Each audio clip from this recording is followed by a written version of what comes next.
Just একবার লুকটা দেখো, কত ফাইন লুকটা দেখো, দেখেই খেতে ইচ্ছা করছে না?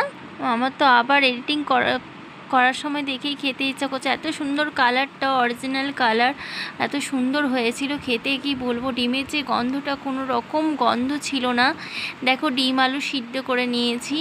আমার মতন এইভাবে করবে, যারা ডিমের একটা গন্ধ পায় তরকারিতে, তাদের একদম গন্ধ লাগবে না, আর তারাও খুব সহজে খেতে পারবে। দেখলে জিরে ফোড়ন দিয়ে তারপর ডিম আলু আমি একসাথে ভেজে নিয়েছি।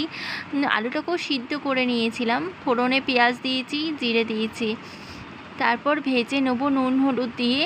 আসলে ডিম আলু একসাথে সিদ্ধ করে নিলে কী হয় বলো তো, খুব তাড়াতাড়ি রান্না হয়ে যায়, ঠিক 10 মিনিটও লাগে, 10 মিনিটে রান্না হয়ে যায় মশলা কষাতে যতক্ষণ। তারপর শিলে ওই দেখো কেটে রেখেছিলাম না, প্রথমে দেখেছি শিলের মশলাগুলো, শিলে মশলা করে নিয়েছি। তোমরা চাইলে মিক্সিতেও মশলা করে নিতে পারো। আদা রসুন পেঁয়াজ বেটে নিয়েছি, আর জিরা ধনে সব 1 চামচ করে, আর লঙ্কা ঝাল যেরকম খাবে সেরকম দেবে, দিয়ে বেটে দেখলে মশলা কষিয়ে টমেটো দিয়েছি একটা ছোট্ট মতন। তারপর কষানোর টাইমে ওটা হাফ ঢাকনা কেওড়া জল দিলাম, ওই জলটা দেওয়াতেই গন্ধটা একদম কেটে গেছে। দেখো আমার রেডি।